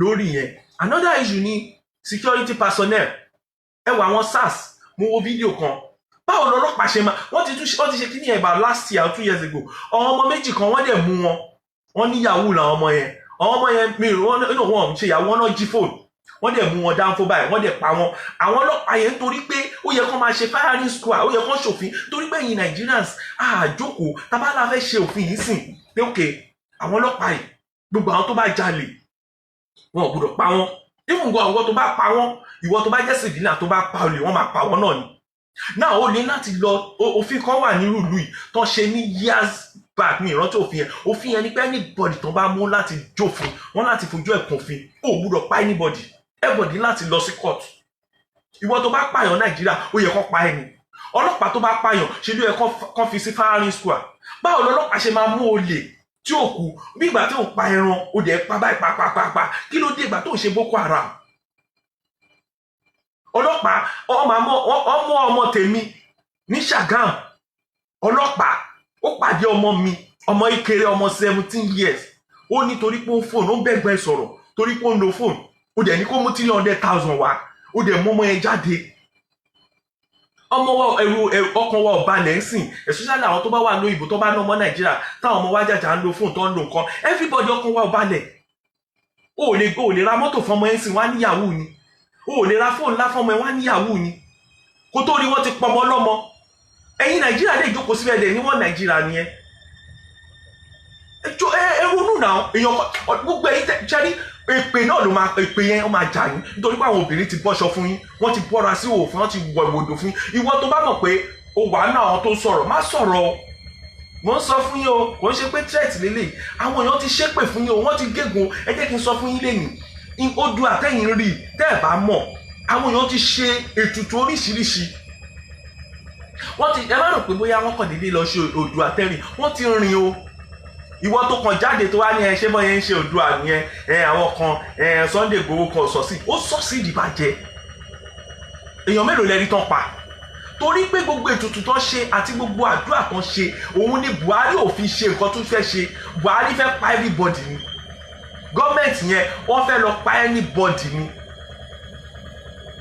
but just because ètùtù àti ẹjọ́ wọn tó fi sun United Nations America àti UK wípé ní délùú yẹn mọ́ tẹ́ bá pààyàn tẹ́ bá arrest àwọn tó riot wọ́n dẹ̀ sọ fún yín náà àwọn tó ṣe wọ́n competition against ìlú yìí láti sọ àìtẹ́ fi rí pé ẹni pọ́lọ́pàá kan tẹ́ bá wo fídíò yẹn ó fọ́ journalist kan lórí nígbà tí ọ̀gá ọlọ́pàá tó kọ lẹ́tà nìbàdàn bóyá Lagos State ní àbíbàdàn ọ̀gá ọlọ́pàá yẹn wá síbẹ̀ commissioner of police yẹn ó fún ààrẹ ló bẹ̀bẹ̀ ó ní kò àwọn òrùn ọlọ́pàá kó ṣe bẹ́ẹ̀ pé bọ̀tọ̀ wọn máa dí pẹ̀lú ọlọ́pàá wọn ò bí ìdáwó ṣe sọ pé àwọn ọ̀nà wọn ní kọ́ fọ́ wọn lórí journalist náà tún lọ fọ́ lórí ń bá yẹ fọ́ journalist lórí kílẹ̀ rò kan máa ṣe ordinary protesters nígbà tó tún wá sọ pé eléyìí journalist ó níwẹ̀ ọlọ́pàá yẹn ní àti journalist àti protester kò sí because ó mọ̀ pé tó bá lọ ṣe mistake ọlọ́pàá yẹn wọ́n máa dì pẹ̀lú ẹ̀ like jẹ́ sọ fún yín àwọn òyìnbó ò ní wọn kò ní ṣebí tó bá lọ ṣe training wọn ṣebí ìlú òyìnbó náà ti ń lọ ṣe àwọn òyìnbó ló assist wọn nǹkan tẹ̀yìn ọ̀rọ̀ nìyẹn gbogbo ìbọn táwọn ọlọ́pàá lò ní Nàìjíríà gbogbo training tó ń lọ àtàmì àwọn òyìnbó Britain America Russia àwọn ló help wọn tó bá dẹ̀ ti fìbọn yẹn pa àwọn èèyàn tẹ́ bá ti sọ fún wọn pé wọ́n fìbọn yẹn pa yín ẹ̀ rí i pé wọ́n máa mú àwọn òyìnbó yẹn máa dì pẹ̀lú wọn ni tó bá le jù tó bá kọjú ìjà sí àwọn aráàlú wọn pẹ̀lú àwọn artillery wọn gbogbo àwọn nǹkan òyìnbó á wá blue ẹ̀yìn wọ́n á blue gbogbo ibi tó ń fi gbogbo nǹkan wọn sí so òun nìyẹn security personnel ẹ jókòó kẹ́ sọ̀rọ̀ Nàìjíríà yìí ṣe dìde lórí SARS yẹn wọn ò tí ì ṣèjì rárá wọn náà fẹ́ gba 300,000 Ọlọ́run ló ní pé bàbá arúgbó tó jẹ́ grandson ọmọ mi ó wà ń bẹ̀ bàbá arúgbó yẹn ló sọ fún wọn pé ọmọ òun lélẹ́yìí o kò síbi tó ń lọ 300k ò sí kankan kẹ́lẹ́ mọ́ bí tí ìyá ṣe ń jẹ wọ́n wá ní kọ́ mú 25 wá nígbà tó wá mú 25 lẹ̀ ọmọ yẹn wá sáré pé àwọn ọ̀rẹ́ ó gba 25 nígbà tó fún wọn 2000 bàbá arúgbó yẹn wá ní òkè òun fún yín 500 ẹ̀ mọ̀ kọ́ tó ṣe wọ́n ní bàbá àwọn ògbówó ìmọ̀ àwọn ògbà mọ́ ẹgbà ẹ ṣàdúrà fún wa ṣe rí pé ṣé ìpè náà ń ṣe ẹ rí pé ṣé ìpè náà ń ṣe ẹ̀yin dẹ̀ jókòó síbẹ̀ wọ́n ń ṣe ṣó dìgbà tó bá ṣe kan mọ́ yín ó dìgbà tó bá ṣe kan mọ́ yín wọ́n á pọmọ ẹlòmíín sí ìjọ́ kejì ó tán ògo tó ẹlòmíín tó ti ọmọ tẹlòmíín gbé sí 9 months tó build tó ẹlòmíín ò jẹun torí pé ó rán ọmọ lọ yunifásitì ó jáde yunifásitì kò ríṣẹ́ ẹ wá tó bá tẹ̀ wá jẹ́ yahoo nǹkan tó bá jẹ́ yahoo ẹ mú because it's a fraud ni ẹ̀ráwọn tó jí bílíọ̀nù tó yìnbó mú ni ẹ̀rí bọ́n ṣe dress ẹ̀rí bọ́n ṣe train bọ́n ṣe deal pẹ̀lú wọn ni ẹ̀yin ní kọ́ gbá wọn létí ni ẹ̀yin rí àpá lójú wọn ni because you people are crazy animal ni ẹ̀yin tẹ́lẹ̀ wà bẹ̀ tẹ́ ẹ̀ support wọn tẹ́lẹ̀ sọ̀rọ̀ you people are from animal kingdom because ẹ wò náà wọn lè múyàn nírú ìlú òyìnbó yìí táwa yìí kọ́ múyàn kẹ wá rí i pé wọ́n bẹ̀rẹ̀ sí ní ìlú bíi olóṣì ẹ̀yin kan dẹ̀ wà bẹ̀ dẹ̀ ń wò wọ́n òyìnbó ti ṣòfin wípé wọn ò gbúdọ̀ ná anybody wọn ò dẹ̀ gbúdọ̀ even jẹ́ kí n sọ fún yín èèyàn kan lọ jalè ní supermarket gbàgbé mo ṣẹ̀ dé London ó lọ jalè ní supermarket ẹni tó ní supermarket yẹn wá mú bóyá ragbá ni ó bẹ̀rẹ̀ sí ní nà ó nà ẹ̀ mọ̀ kọ́ tó ṣe ẹni tó ní supermarket yẹn ló lọ sẹ́wọ̀n nítorí òfin ò sí lọ́wọ́ ẹ̀ láti dá ẹjọ́ even bó bá sá lọ àwọn ọlọ́pàá sì rí wọ́n á dẹ̀ ṣe ẹ̀tọ́ tó tí ó yẹ kí ìlú ṣe. Ṣé ìlú Nàìjíríà ní kí ọlọ́pàá máa shoot èèyàn tó bá jólè? Olè tẹ́tí mú wọn, tẹ́tí gbogbo yín ti capture wọn, ṣe tún ní láti shoot because nǹkan kan wà tẹ́ fẹ́ hide ní now. Ibẹ̀ ló yẹ kó rí wá pé sí, tẹ́ bá lè lọ shoot olè tó wà live tí ò ṣe pé ẹjọ́ exchange gun lẹ́pa. Ifò tẹ́ bá jọ exchange gun tó bá tẹ̀sẹ̀ bá kún ẹsẹ̀ yẹn ẹ lọ tọ́jú ẹ̀, ẹ wá gbé lọ court. Gbogbo àwọn nǹkan yẹn wọ́n fi ṣòfin ìlú yìí ni o. Mo rò pé àwọn náà máa ń ṣe bẹ́ẹ̀ tẹ́lẹ̀, wọ́n fi ṣòfin ni láti gbà tó dẹ̀ ti ṣòfin, kò sẹ́ni tó tẹ òfin yẹn. Ìwọ ọlọ́pàá tó bá ṣe ó ń lọ sẹ́wọ̀n ni ó dẹ̀ máa fi ṣẹ́ ẹ̀ lẹ̀. Tó bá ti mọ yẹn, ó já sọ pé lẹ́tọ̀. Nǹkan tí mò ń sọ, ẹ bá mi share programming, ẹ bá mi share fún àwọn èèyàn, especially gbogbo àwọn tó fẹnu àtẹ́lu pé Sunday Igboho succeed, Yorùbá ọ̀sọ̀sán succeed o. Tẹ́ ẹ bá rówó ra data, ẹ panu yín mọ́. Tẹ́ ẹ bá wò, ìwọ tó journalist yẹn tó lọ sọ pé jọ̀wọ́ náà bẹ̀rẹ̀, lọ sọ fáwọn àwọn ọmọ ẹ tó employ pé kó lọ wo fídíò káàkiri all over the world. Báwọn ọmọ Yorùbá ṣe celebrate, Libya ni wọ́n celebrate, Iran ni wọ́n celebrate, Qatar ni wọ́n celebrate, Saudi ni wọ́n celebrate, Ghana wọ́n celebrate, gbogbo African country táwọn ọmọ Yorùbá wà náà celebrate, Libya wọ́n celebrate l'America, wọ́n pe journalist, London wọ́n celebrate, gbogbo ìlú náà ti celebrate. Mi lè share gbogbo ẹ̀tàn nítorí pé mo mọ̀ pé ẹ̀lì ní data láti wò, but ẹ pè wá kẹ́ béèrè lọ́wọ́ wọn tó wà ń charge, wọ́n á sọ fún yín pé wọ́n succeed because gbogbo àwọn tó celebrate ẹ̀ tó bá wà together ní fún forum kan, fún World Congress ẹyọ kan, ẹ̀rù á bà yín ní Nàìjíríà ni. Bí àwọn Biafra náà ṣe bẹ̀rẹ̀ yẹn, they don't start in a day. Kó tó di pé wọ́n kóra wọn jọ, nígbà tó bá dé stage kan, tá bá ní leader kan, tá rí pé yes, gbogbo wa kóra wa jọ, àwa wà lọ níbì kan, ìgbà yẹn lẹ máa wá lánú lẹ̀. So that is for that. Security in Nigeria is dangerous. Kò sí security. Àwọn ọlọ́pàá wọ́n ní problem. In fact, ojoojúmọ́ náà sọ pé kán restructure wọn SARS yẹn.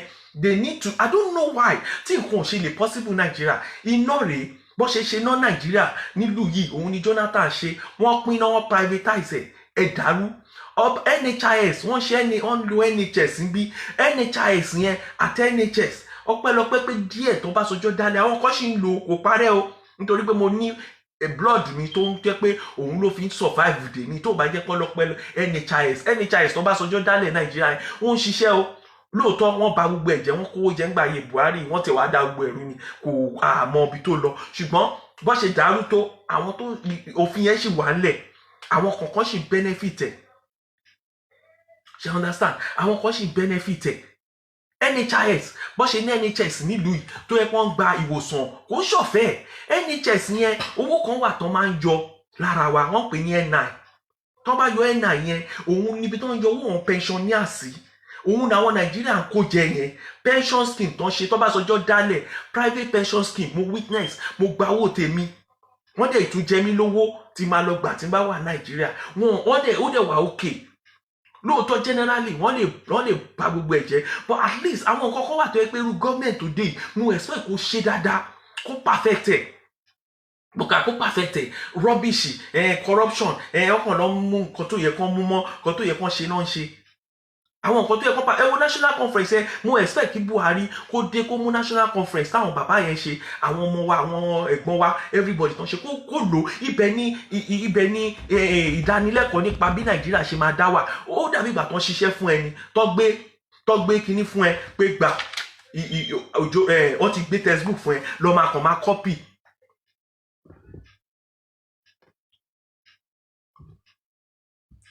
Ṣóyè lọ máa copy. Buhari dẹ̀ múwèé yẹn, ó lóun ò copy, ó lóun ó sọnù. Nàìjíríà ò tòde ni o. Nàìjíríà tó ti fẹ́ dàrú ní 2013, 14, wọ́n gbéwèé ilé ẹ lọ́wọ́ pé ok wọ́n ti ṣe ìwé yìí, lòwé ìkó wo, ìwọ náà wo fún ara ẹ. Tó bá gbéwèé fún ẹ pé tó bá fẹ́ ṣe exam, tó bá gbéwèé fún ẹ, tí nǹkan bá kọ̀ọ̀kan fún ẹ, tó bá rí nǹkan tó kàn ẹ torí pé ó tún kù díẹ̀ kàtó, ó lè fi ti ẹkún kó lè pass. But Buhari fail nítorí pé wọ́n gbéwèé fún ẹ, ò ní kankan lórí, wọ́n dẹ̀ wá gbéwèé fún ẹ, òòló. Mo expect zero security ni ó ń ṣẹlẹ̀ sí, ẹ̀rù máa ń bè ní everyday.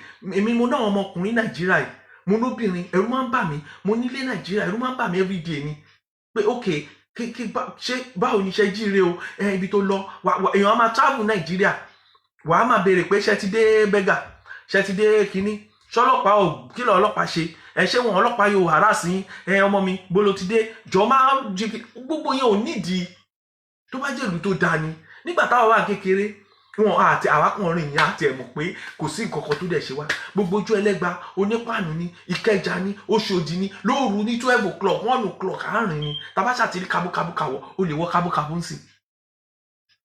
àwọn awítọ̀ wọn kan níjọba ìdá wọn ní ìjọba kan dá ṣé ìjọba lélẹ̀ àbí kẹ pín Nàìjíríà kọ́kọ́ everybody balẹ̀. èmi ò ní sọ jù yẹn lọ ẹ̀yin tẹ́ bá máa pè mí wọlé ẹ lè pè mí sórí nọ́mbà tó wà bẹ́ẹ̀ +44 ẹ lè pè mí sórí +44 79 5069 5850 ẹ lè pè mí sórí nọ́mbà mi. ṣé ó yẹ yín kidnappers wà ń bẹ ẹ rí kankan ṣe àwọn tó ń riot àwọn tó ń riot àwọn tó ń rally kàn ọlọ́pàá wọnú igbó kàn lọ ṣiṣẹ́ kàn ọlọ́pàá kàn ṣe surveillance àwọn tó jalè tẹ́tí mọ̀ kẹ́ lọ mú wọn àti ẹ̀gbọ́ pé even sẹ́ẹ̀lì Nàìjíríà ẹ̀yin lọ́ọ̀yà Nàìjíríà ẹ̀ẹ́dẹ̀ ṣàánú a mọ̀ pé kò yí sí fún yín lóòótọ́ ẹ̀yin lọ́ọ̀yà Nàìjíríà ẹ̀ẹ́dẹ̀ ṣàánú.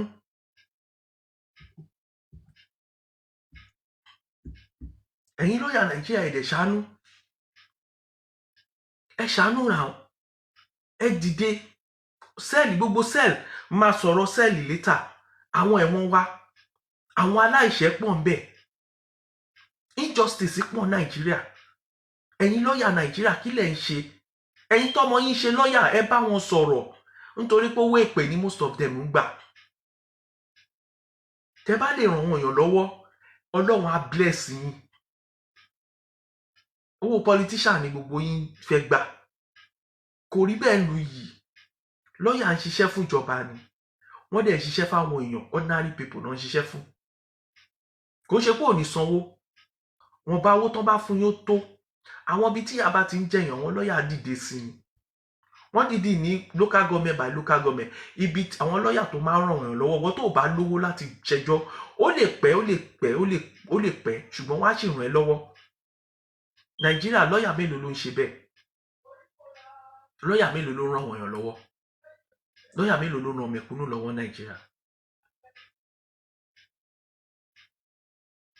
ẹ ṣé gan ọ̀rẹ́ mi mo ti yẹ ṣé gan thank you very much George Benson Ọlọ́run á fún yín lálàáfíà everybody àwa òkè lágbára Ọlọ́run àníṣà rẹ̀ gbogbo wa lágbára Ọlọ́run Ọlọ́run ọba tó ní èní tó ní ọ̀la tó ń rọ òjò á tu gbogbo wa lára.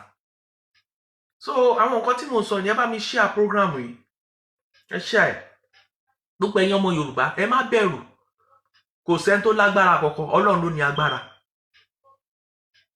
Àbáṣà ṣe tiẹ̀ fún ara ẹ̀ ló kú ẹ mọ̀ iye èèyàn tábàṣà pa ni ṣé bọ́bá àbẹ́bà pọ̀ bá sọjọ́ ni ṣèbí ó kọ ọ̀la kan pọ̀ bá sọjọ́ làwọn kú. ìwọ tó bá ń pààyàn má continue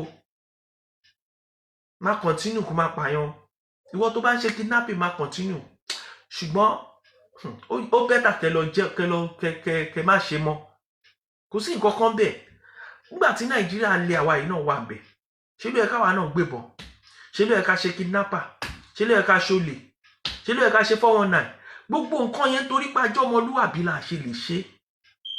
wọn bá èmi yìí mo ti ta pọpọ́ọ̀fù ní Ṣómólú rí mo ti ta kàrà lọ́jà Ọlálẹ́yẹ rí mo ti ta késẹ́ẹ̀tì pẹ̀lú àwọn ọmọ Ìgbò tẹ́yìn sọ pé wọ́n dá yìí àwọn ọmọ Ìgbò wọ́n dá bàjẹ́ ẹ̀yin tẹ́ ń gbẹnu àtẹ́lẹ̀ ọmọ Ìgbò mo kàn máa ń wò yín ni tí Biafra bá dúró tí Yorùbá bá dúró tí Yorùbá bá dúró re Biafra máa dàbí China ni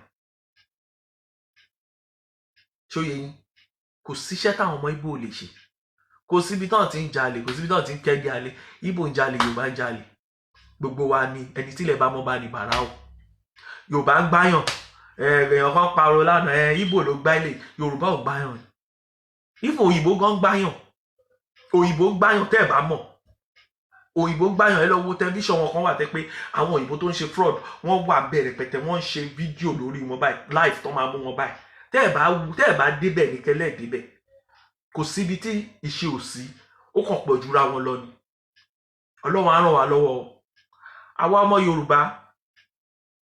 ọmọ Yorùbá mo pè yín gbogbo ẹ̀yin tẹ́ bá sáko lọ ọ̀gá mi kan sọ fún mi pé Yorùbá ń sọ pé àwọn fẹ́ wá padà sílé pé bo nílé wọn ń wà lé ilé tó ti ń pààyàn ilé tí ò sóúnjẹ afẹ́kúrò mọ ó dàbẹ́ ni ọmọ mi ní tó sọ pé Yorùbá padà sílé nǹkan tí Yorùbá rò táwọn bàbá wa rò láyé àtijọ́ pé kí gbogbo wa jẹ́ kọ́ la jẹ́ ń sìn a fẹ́ padà sí ibi táwọn bàbá wa ń gbèrò pé ká wà ibi táwọn bàbá wa rí wa ń gbà táwọn Awólọ́wọ̀ wà tó ń struggle ni pé in the near future Yorùbá ló máa rule the world ilé wa nìyẹn àwa ló yẹ ká máa rule the world àwa ló yẹ ká máa rule àwọn Haúsá àwa ló yẹ ká máa rule àwọn Ìgbò gbà fún wa Haúsá gan gbà fún wa àwọn agbẹ̀bọ̀dé kan ló lọ parapọ̀ mọ́ Haúsá láwùsá ṣe ń halẹ̀ mọ́ wa rí pé gbà tó dá Àmọ̀tẹ́kùn lọ Haúsá sáré wọn ò bí Haúsá dà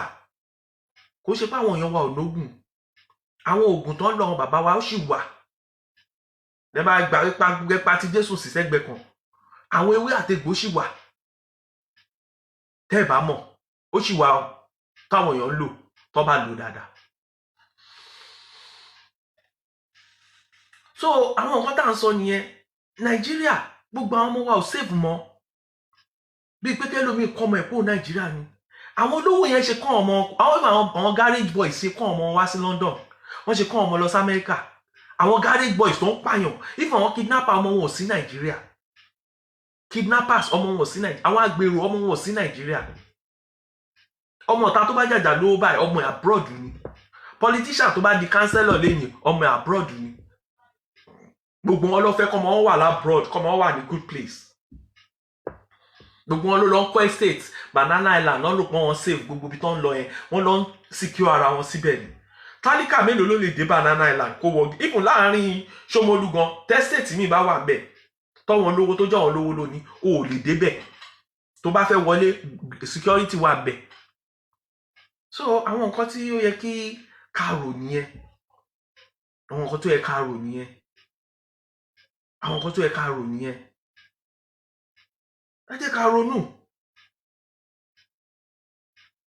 ọ̀tẹ̀ ó ti pọ̀ jù nílẹ̀ Yorùbá rally tán ṣe tó succeed tẹ́yìn ò bá síbẹ̀ ní kẹlẹ́ síbẹ̀ panu yín mọ́ torí pé ìṣìn rówó gbà káàkiri gbogbo àwọn tó dẹ̀ ń ṣe rally kò ń ṣe pọ́n lówó lọ́wọ́ àwọn náà fẹ̀yìn yìí tẹ́ ń sọ̀sọ́kúsọ ìlówó ní nǹkan kan táwọn àwọn alátẹnu àwọn ọ̀gá yín ló kékeré tó ń jí owó tó bá jáwọn náà ràn yín náà ń sọ̀sọ́kúsọ tẹ́yìn náà wá ń jíṣẹ́ ẹ̀yin náà á rí gbẹ̀yìn wọn ẹ wo Samedo nígbà tán mu bó ṣe fáìn tó ṣe ní kí ẹni bóyá rí ẹ wo kí lórúkọ ọ̀bọ president Côte d'Ivoire Gbagbo tó jẹ́ pé wọ́n máa lọ wọ́n máa fẹ̀ nígbà tán mọ ẹ wo bó ṣe rí bí gbogbo wa ṣe rí nìyẹn Ọlọ́run má jà rí ṣòro Ọlọ́run má jà rí wàhálà tó bá lò ní gbogbo ayé yìí tọ́wọ́ àwọn alágbára ayé bá bá ẹ̀ wàá mọ̀ tó ó já sọ pé nǹkan tọ́lọ́run ní kémi sọ lẹ́yìn ni mo ti sọ yẹn bó bá ṣe wà ní mi tiẹ̀ ní tọ́pìkì kan mò ń dúró de èèyàn kan mò ń dúró de ẹnìkan ó yẹ kó pè wọlé mi rí kinní ẹ̀ ó yẹ kó pè wọlé mo ń dúró de èèyàn kan ó yẹ kí èèyàn pè wọlé mo kàn fẹ́ gbọ́ tiẹ̀ kí n tó lọ ni ó fẹ́ sọ̀rọ̀ pa project tán ní fún àwọn ọmọ ó fẹ́ sọ̀rọ̀ pa project tán ní fún àwọn ọmọ Nàìjíríà so wọ́n ní èèyàn kan ní ọ̀gá wa kan bàbá wa kan tó yẹ pé àwọn èèyàn ò fi bẹ́ẹ̀ gbà tiẹ̀ mọ́ wọ́n ní ó ní program.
Hello, everyone. Yo.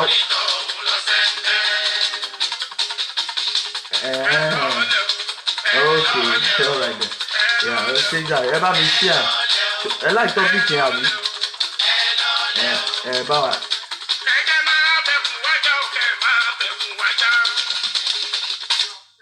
Okay.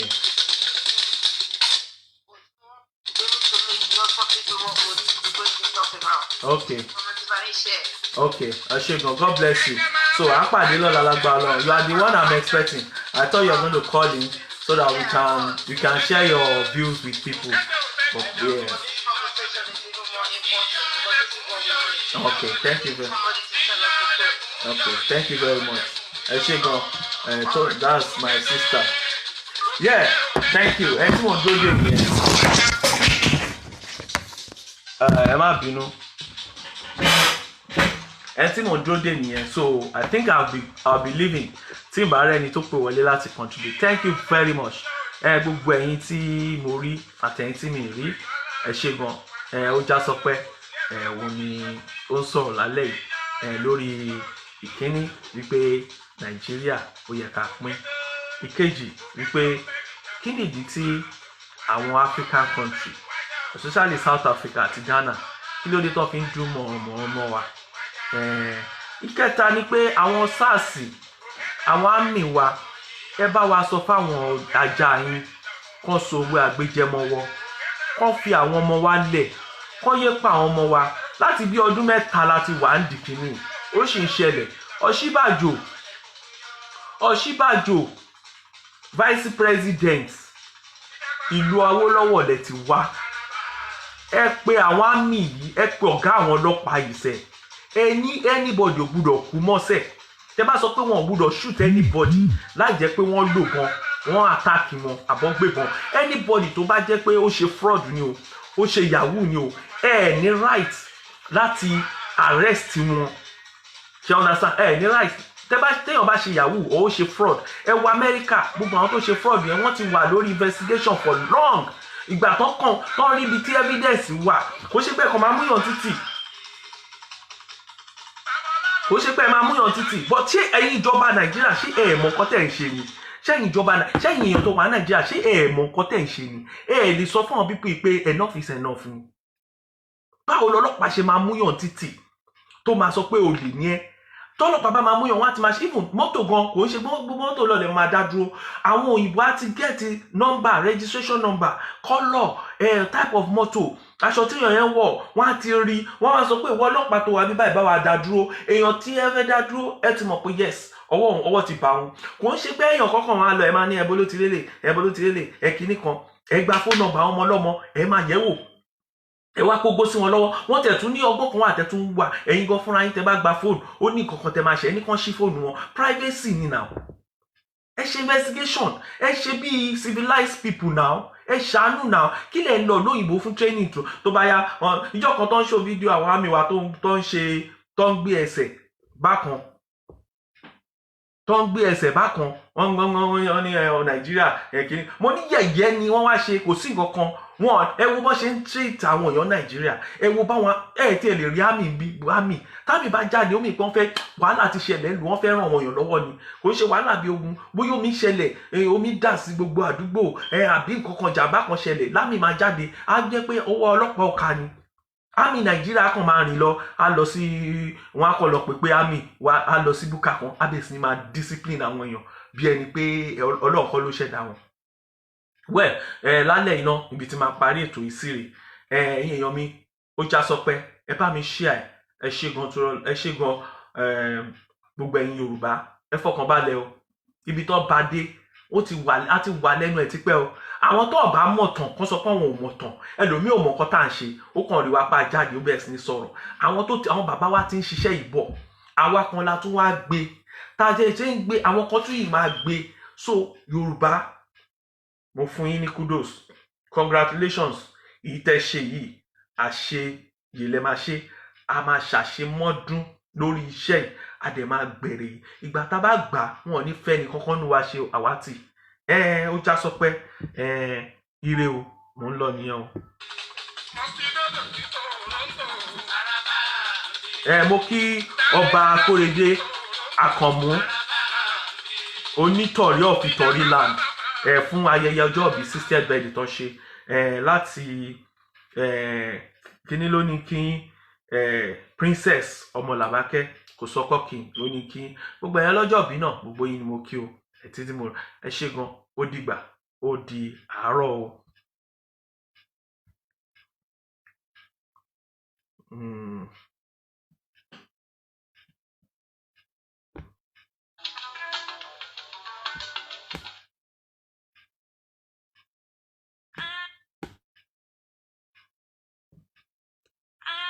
Agbára òjò lọ́wọ́n nílé wọ́. Ó dàárọ̀.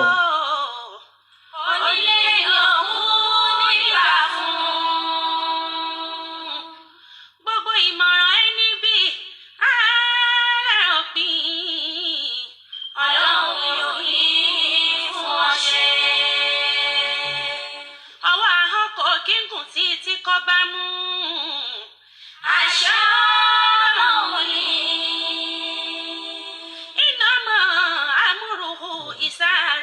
شيئا أن يقول له فيكون bó ti ń ká agbára ẹ̀dá tó kò lè tó